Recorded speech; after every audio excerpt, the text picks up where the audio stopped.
Les pompiers sont inquiets, ils alertent ce matin, ils alertent sur cette saison des incendies qui commence beaucoup plus tôt que prévu cette année à cause de la sécheresse. On a l'impression en fait qu'à la moindre occasion, ça brûle. 24 départs de feu rien qu'hier dans les Bouches-du-Rhône, de gros incendies fixés ce matin à Vitrolles et Miramas et des alertes aussi dans des départements qui sont normalement moins touchés comme en Ille-et-Vilaine, en Seine-Maritime, en Indre-et-Loire également comme nous l'explique Marie Régnier pour RMC.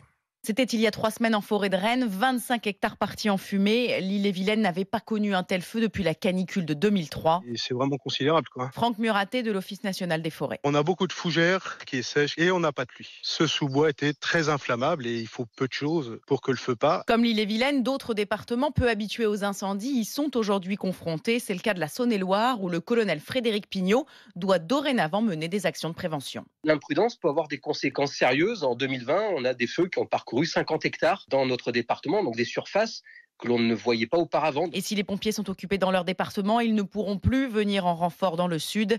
C'est ce qui inquiète Éric Brocardi, porte-parole de la Fédération nationale des sapeurs-pompiers. Cette image d'Épinal qu'on avait autrefois où les colonnes de camions en feu de forêt de sapeurs-pompiers qui descendaient du nord vers le sud, aujourd'hui peut aussi nous inquiéter parce que ce sont aujourd'hui l'ensemble de ce territoire national qui est pleinement touché par ces risques feux de forêt dus à cette sécheresse. Il est d'ailleurs urgent, selon lui, de former plus de jeunes à la protection civile et notamment à la surveillance des feux de forêt.